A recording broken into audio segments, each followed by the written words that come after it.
This week on Life and Faith.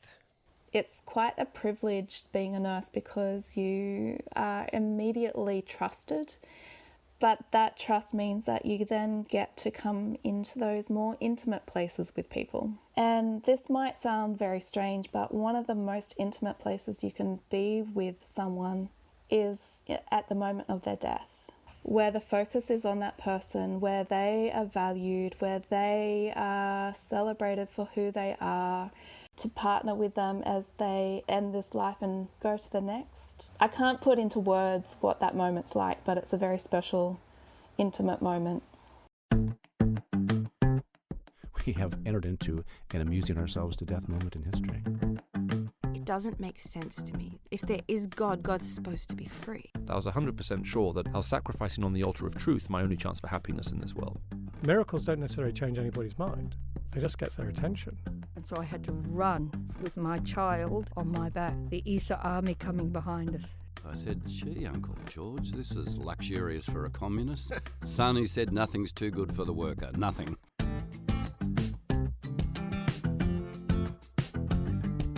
Welcome to Life and Faith from CPX. I'm Simon Smart. Today I'm joined by Natasha Moore, who's calling in from her place of isolation at home. How are you, Natasha? I'm doing all right. I'm wearing my Ugg boots to work every day, Simon. So, doing fine. It's a good time. Now, for many of us, the face of the COVID crisis, the figures captured people's imaginations more than perhaps any other, is the nurse. Extraordinarily, the World Health Organization declared 2020 to be the International Year of the Nurse. Now, they could not have known how appropriate that would turn out to be. It was a moment the country came together to say thank you to those who take care of us.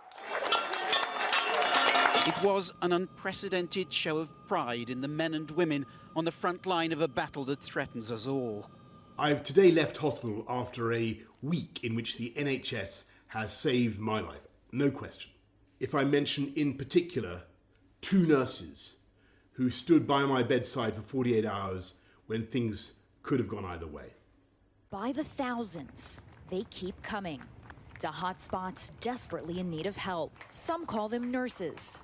In these challenging times, heroes will do.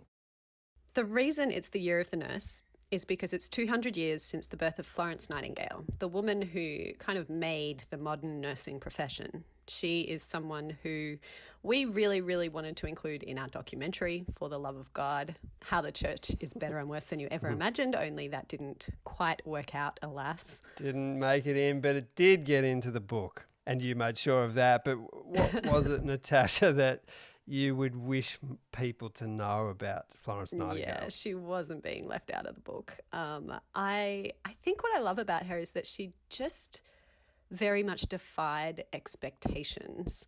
And she keeps doing that, actually. Think Florence Nightingale and you should think formidable. Think first female member of the Royal Statistical Society, rather than just the image of the lady with the lamp gliding along hospital corridors during the Crimean War, mopping the brow of the fallen soldier, like this stereotype of femininity. I feel like if you know any nurses, formidable is still the word for them, right?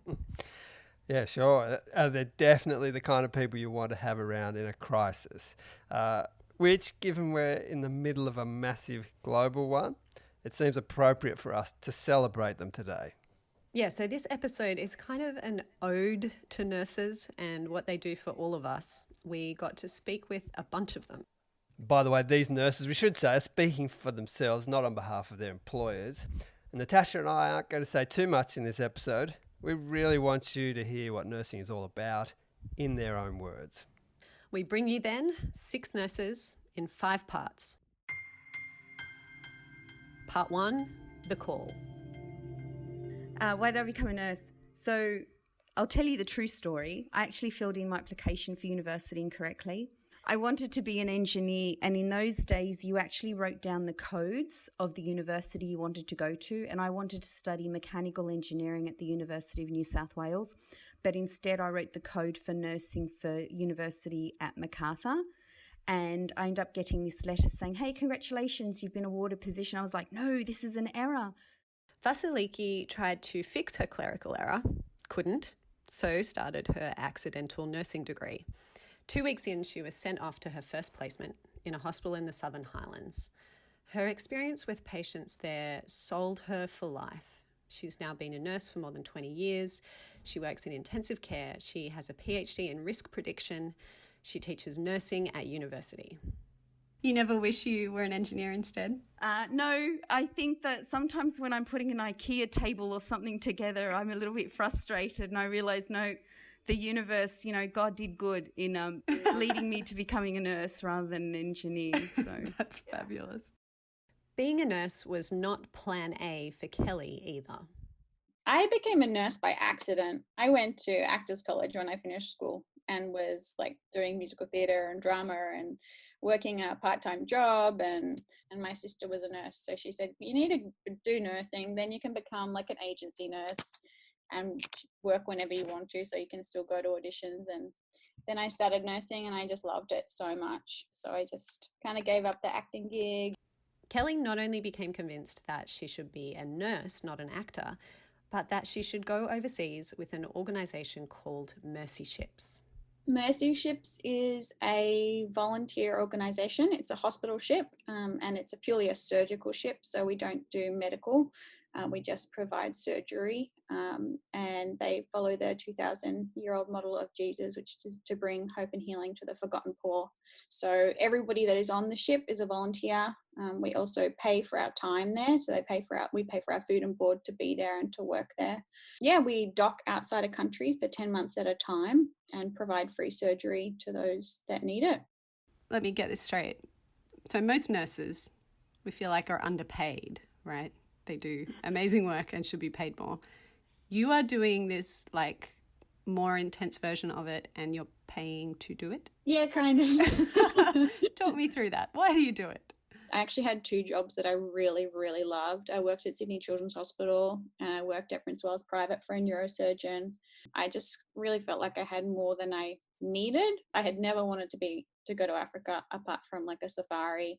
But I saw a 2-minute clip about Mercy Ships and I signed up before I really knew anything about them. I emailed my boss straight away and said, do you mind if I take some time off work, a few months? And then, it went from a few months to a few years. Unlike with Vasiliki and Kelly, some people do become nurses because they plan to, sometimes from a very early age. This is Lucy. She's been a nurse for 30 years. For 20 of those years, she's been a midwife. I feel very fortunate because I've always wanted to do it. I've always had that sense of that's what I want to do. I can remember visiting my dad in hospital after an operation when I was about 6 and looking at the nurses in their sort of starched uniforms, moving around the ward really briskly and being absolutely fascinated by them. And as a teenager, I developed quite a strong faith and sort of thought that I wanted to do something with my life that would help me to be God's hands and feet. And it just seemed like such a practical way to do that, to be able to care for the sick. Emma Matheson, who's an emergency nurse and also training to be a Baptist pastor, traces her vocation back to an early age too. Why did I become a nurse in the first place? Well, a couple of things. So this is a little bit flippant and a little bit gross, but as a kid, I loved blood and guts and gore. If I saw a bloody wound, I was the first to run and have a look, more because I'm curious. I wanted to see it. And so there was that. But it also comes down to my values. So one of my core values is that every single human being is worthy of love. Every human being is worthy of care. And every human being is valuable. And so I wanted to express that professionally. So the two came together quite nicely, my love for blood and guts and my love for people. Part 2, pandemic.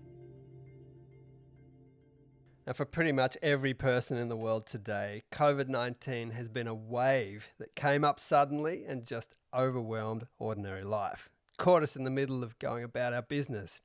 If you're a nurse, your business puts you right in the middle of the chaos, one way or another. It started off, I guess, you could say normal, what you'd kind of expect, especially working in like a critical care setting. You never know what's going to come through the doors. And then obviously with everything that's happened with COVID starting this year, it just took a totally different turn. I don't think anyone expected to see what they've been seeing, and it's long days and just been tough due to all the changes that have been happening. Jesse is fresh out of his nursing degree, so it's been a pretty strange time to start his career. Timing's been interesting for Emma Sinclair too. She's not new to nursing, but she arrived in the UK, in Southampton, to start a new job in the same week their national lockdown was announced.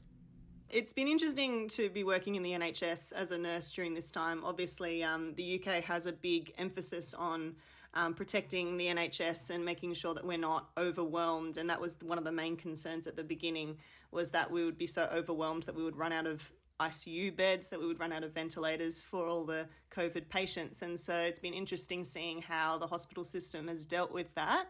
Our hospital in particular has been pretty good. We've had a lot of COVID patients, but we haven't been overwhelmed to the point where we've run out of beds. So it's been good. Another main concern is the personal protective equipment like gowns and masks and things. That's always been a bit of a problem here, that we've kind of been running low on supplies. In many ways, my work hasn't changed because I haven't been looking after COVID patients. I've been doing my normal kind of children's nursing, but at the same time, life in the hospital has been very different for everyone.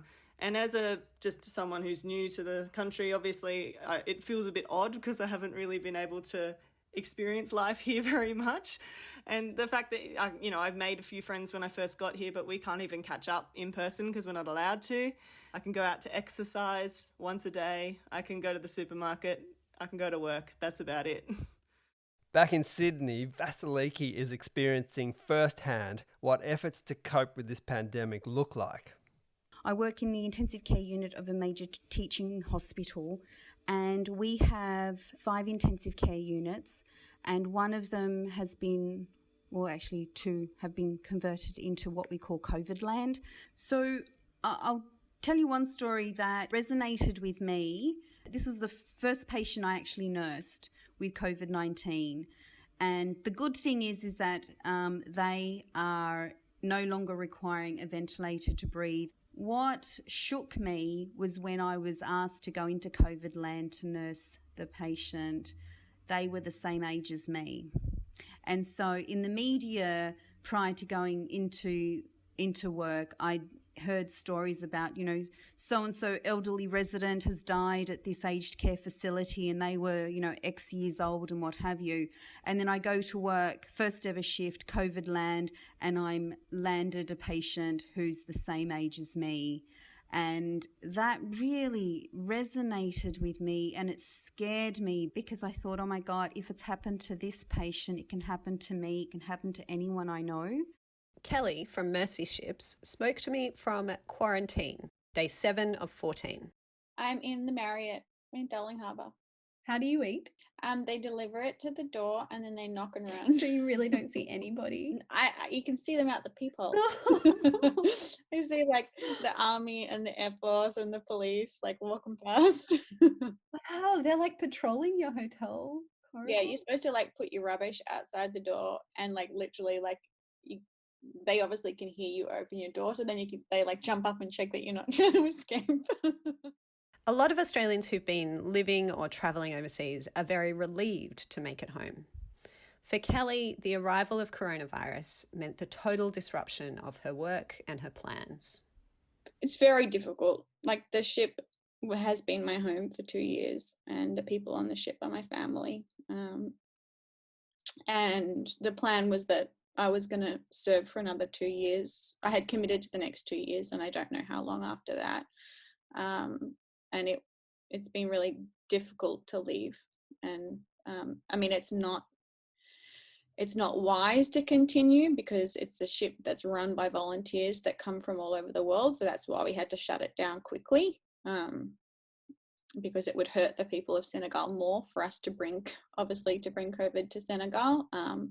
But to leave is like horrifically painful, like particularly having to discharge our patients in Senegal so quickly. I did have a lot of fear in how are they, like we had to discharge patients that should have been there for months and months. And we had like 160 outpatients and nearly 60 inpatients, like in our hospital, still receiving care and still requiring further surgery that we had to discharge within a week. Part 3, death. As an emergency nurse, as someone who has seen significant trauma in my work, I find that the language of lament is very important. So not everyone would be familiar with that word, lament, but it's a very important part of some of the writings in the Bible. Like the biggest book in the Bible is the Psalms, and a third of them are lament psalms. And a lament is basically the language you use to express pain and hurt and doubt and sorrow. And you take those words, you take those feelings, and you present them and offer them to God. So for me, as a nurse who experiences and sees trauma, I need an outlet for that. And one of those core outlets is through lament. So if I see a child die or if I see something horrific, then I will bring those words to God. I will bring my grief to God. And as I do, I know that God will hear me. I also know that God is feeling grief around that. And I also know that God is going to walk through this grief and this pain with me. That's Emma Matheson, who's a pastor as well as a nurse. Midwife Lucy had this to say on death at birth. Early on in my career, I remember the first stillborn baby I had to deliver, and that sort of has stayed with me forever. But I believe in those moments where it's hard, we still have we're still able to make things better, even though, there are times that are absolutely hideous for people who are going through them. It's our job to try and make them just even a little bit better. And I guess that makes it worthwhile. These nurses spoke a lot about presence and the privilege that it is to be there at the end. Of course, in COVID land, they're the only ones allowed there at the end. Here's Vasiliki. So we have had patients who have died, and what is heartbreaking is that the family were not permitted, which to me is heartbreaking because I come from a Hellenic background, and in my Christian faith, last rites is a requirement, and having a priest come and provide prayer and the family be there to bear witness to you dying. And so to bear witness to patients who are dying and not being able to have whatever their culture requires, whether it be a rabbi attend or a priest attend or a whoever attends, or even to have someone hold their hand, like a family member hold their hand, to me that's been heartbreaking, knowing that cannot happen for safety reasons. But yeah, no patient dies alone, and that then puts a huge emotional burden on the nursing and medical staff. No patient dies alone. Yes, I'd like to believe that that's still upheld. What's sad, though, is that it is a nurse or a doctor that is present rather than a family member.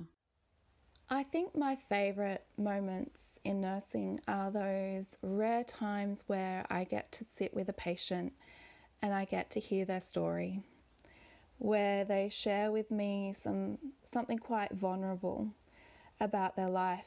It's quite a privilege being a nurse because you are immediately trusted in many cases, not all, but that trust means that you then get to come into those more intimate places with people.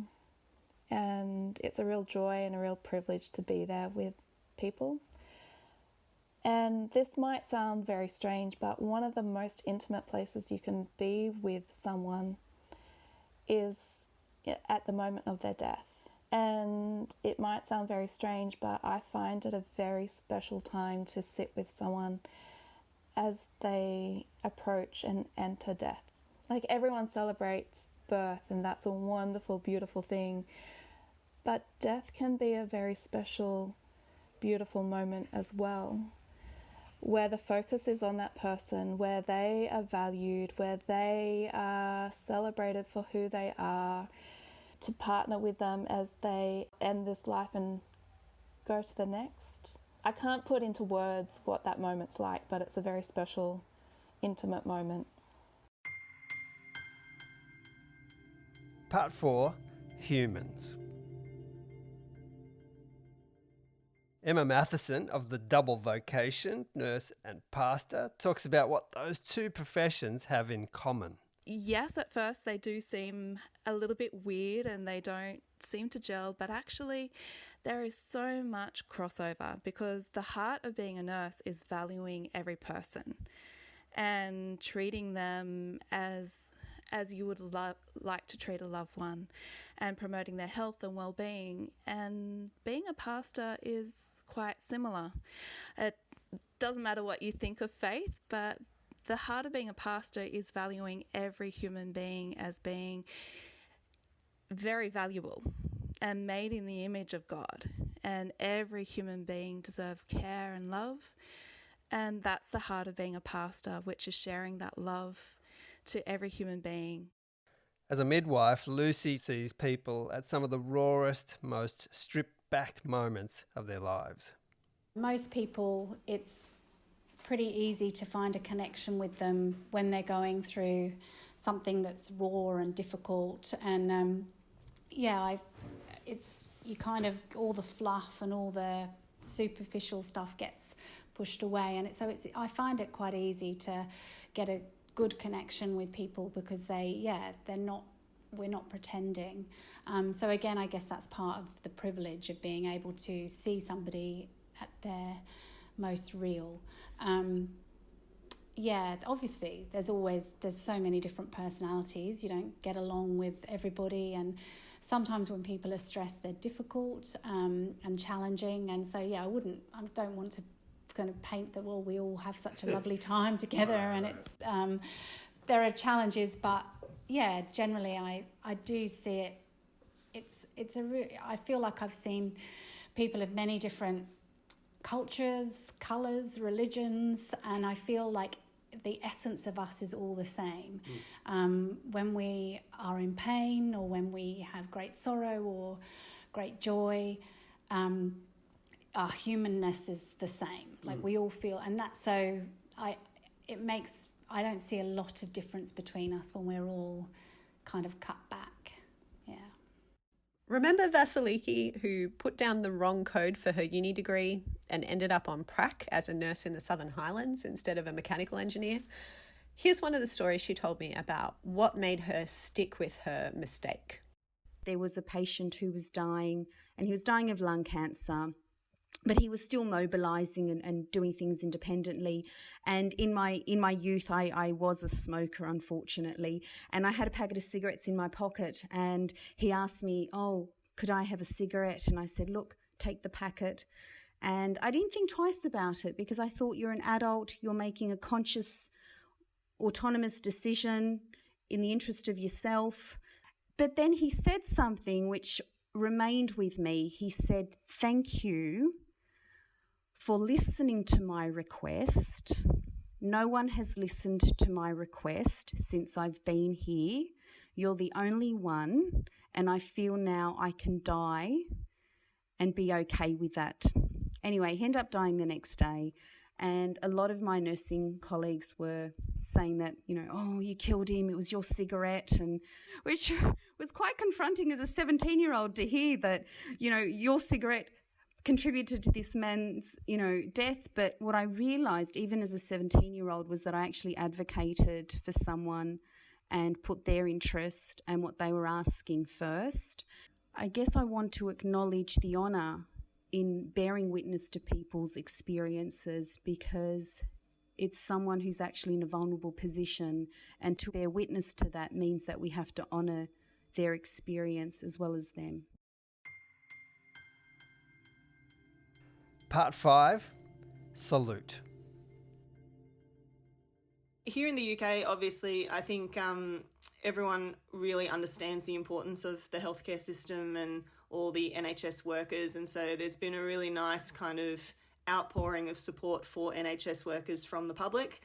So I think it's every Thursday evening at 8 o'clock, everyone goes and does a clap for carers, which is really cool. Everyone gets out on the street and basically just applauds all the NHS workers, which is a really nice kind of little gesture.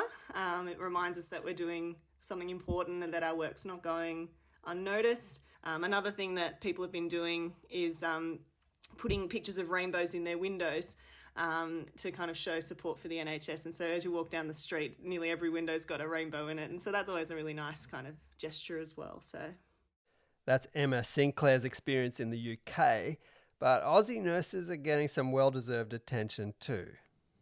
It's really nice getting free coffee at Macca's. Like it's really nice when people do just reach out and just ask if you're going okay and things like that, and just recognising that it is a tough time in that industry. So definitely do appreciate it. And there's people who are, really trying to battle through this on the front line as well, who are making a big difference for a lot of these people's lives. So I think it's, I think a lot of people at work are very grateful getting free delivery of food and things like that, because they don't have time to cook, they're doing a lot of overtime shifts and things like that. So it's very nice to see.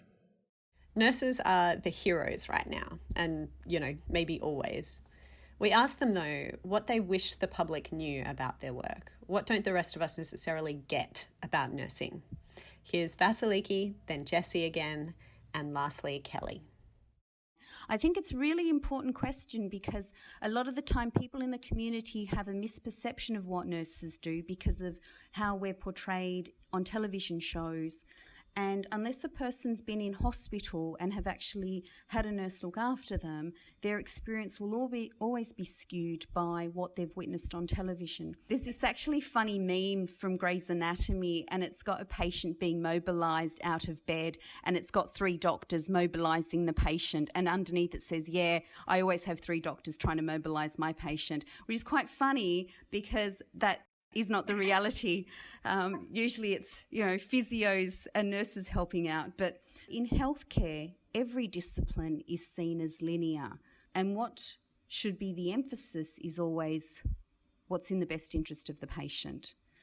And so if we put our ego aside and look at the fact that as healthcare providers, we all have skills, knowledge that we bring to our roles as clinicians in order to work together collaboratively to take care of people who are sick.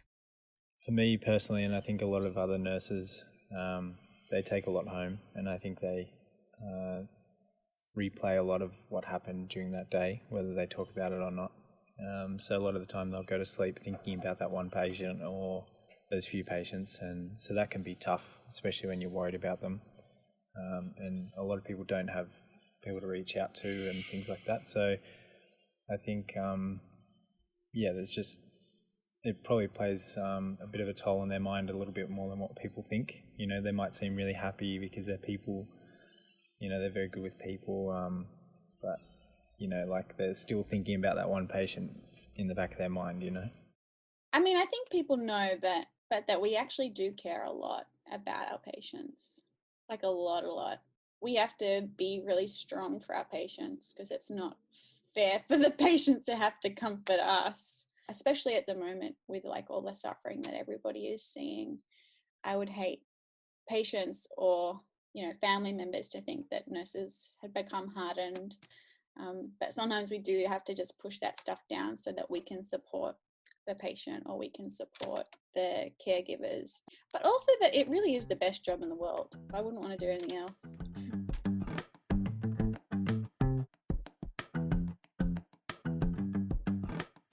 This has been Life and Faith from CPX, and Natasha and I had the real privilege, the joy really, of speaking with Vasiliki, Kelly, Lucy, Emma, and Jessie.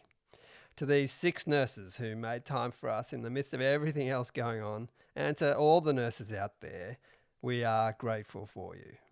Now, I'm sure you know a nurse who needs to hear this episode, celebrating all that they do day in and day out, and especially at the moment.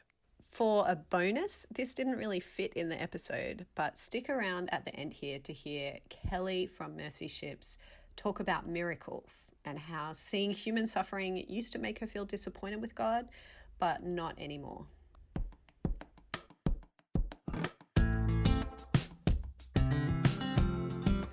At CPX, we're working hard to contribute to a positive contribution about faith and meaning and the things that matter. If you'd like to support this cause, go to lifeandfaithpodcast.com to find out more. Next week. You know, as one of my mentors says, but when you come to the edge of mystery and you don't quite know what to do, there's like a little thing in you that can jump. And I'm like, yeah. So that's the piece I've had to cultivate over time, which sometimes has gone quite well, other times it's not. But I've learned that even when it doesn't go well, I can be okay. And my whole self and identity isn't wrapped up in the business I started or the position I hold now, which has been, kind of a long process of getting to that place too.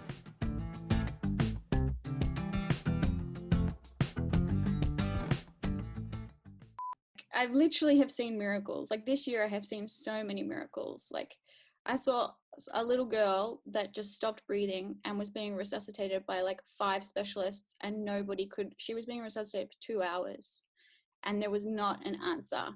And then our surgeon came out and he said, you need to prepare her grandma because we don't know what else to do.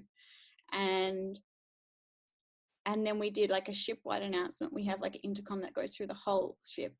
We asked everybody in the ship, whatever you're doing, please stop now and pray for this little girl because she's dying basically.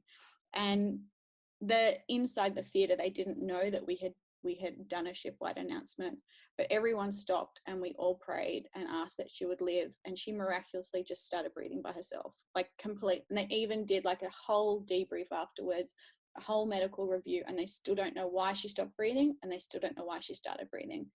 And like that is honestly one of so many examples. And I feel like when you have nothing else to turn to, God just shows, like it's so much more evident that God has been there the whole time. But when I'm more self-sufficient and I rely on myself, maybe I miss those things, or maybe I become more blind to them. But I feel like when there's less of those things to rely on, God is just so much more obvious and his power is so much more evident.